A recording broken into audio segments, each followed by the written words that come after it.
We are the first peoples of the Americas. We have been here from the beginning. Over thousands of years, our ancestors became astronomers and architects, philosophers and scientists, artists and inventors. We created distinct societies and built vast trade systems that covered 2 continents.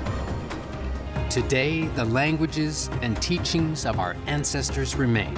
Most recently, in the last 10 to 20 years, the Clovis first model has pretty much been thrown out the window because we have ample evidence across North America, Mesoamerica, down to South America of sites that predate the Clovis time period. The end of the last ice age set the stage for the movement of people overland into North America. The indigenous people who traveled into the continent on foot from Beringia could not have known it at the time, but they were not the first people to settle south of the ice sheets. In fact, humans had already been living in both North and South America for thousands of years before the glaciers melted. In terms of indigenous perspectives, we've always been here. Philosophically, we've never been anywhere else.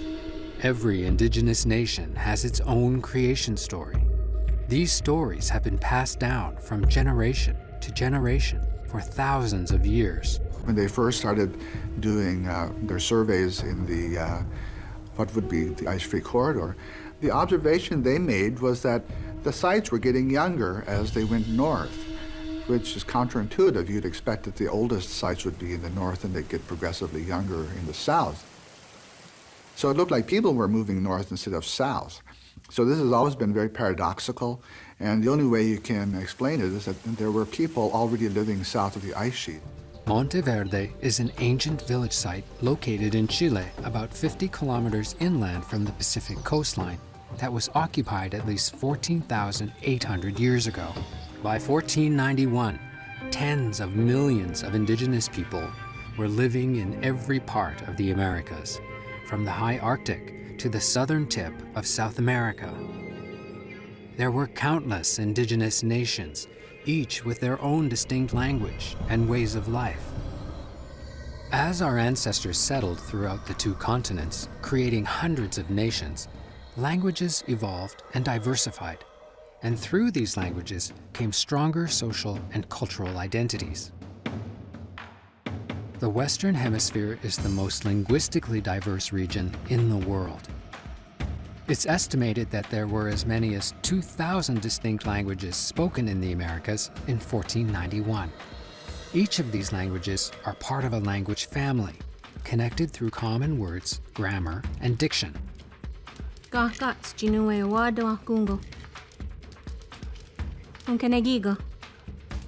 Languages are more than a means of communication.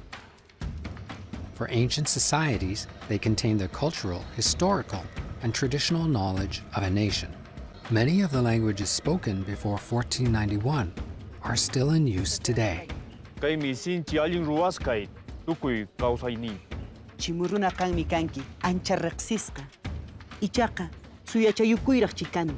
Quechua in South America, Mayan in Mesoamerica,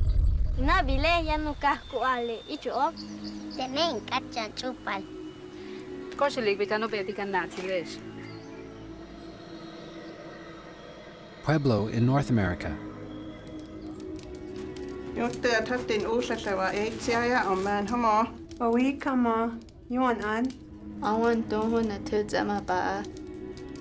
and Inuktitut in the Arctic.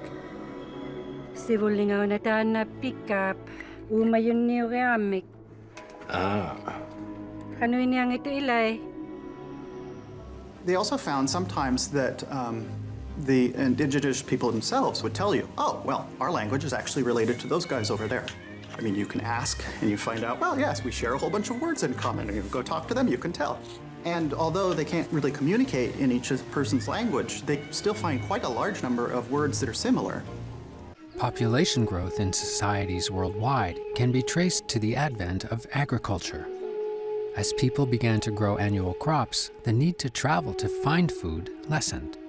Villages grew into towns, and towns into cities, with the farmers providing a steady supply of food. The impact over thousands of years was a significant growth of population in the Americas. Their populations were significant. An example of a significant population surge was the Aztec city-state of Tenochtitlan. Founded in 1325 on a man-made island where present-day Mexico City now stands, it was the capital of the Aztec Empire. I think that's what drives a lot of good archaeologists, is recognizing that we're not in it for the artifacts, we're in it for the stories that the artifacts can tell us. One of the most important things about being an Indigenous person involved in archaeology is knowing the importance of story, the importance of the individual, and knowing how these all fit within who we are today. When the human genome was sequenced early in the 21st century, it opened the door for geneticists to study the biological blueprint of human beings. The data collected from studying the DNA found in human cells can be used to trace a person's ancestry.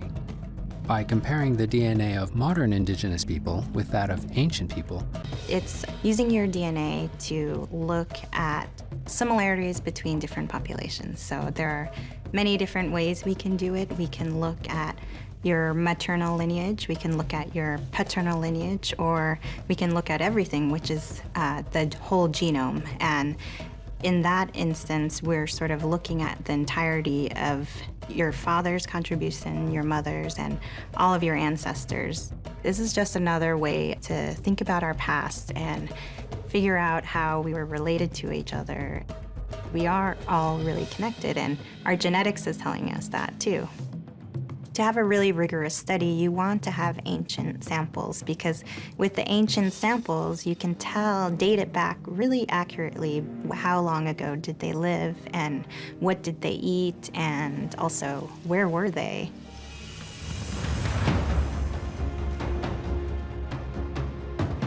when Christopher Columbus first encountered indigenous people in our traditional territory more than 500 years ago, he mistakenly called us Los Indios.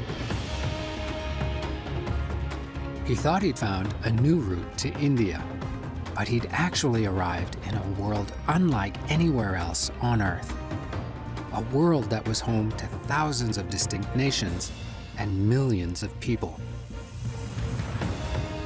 Today, we keep our history alive through our stories and traditional knowledge. And we stay connected to our ancestors through the material culture they left behind before 1491. Since 1492, we've shared our traditional territory with people from every part of the world. Today, we continue our search for the origins of our ancestors and the roots of our cultural identity as Indigenous people.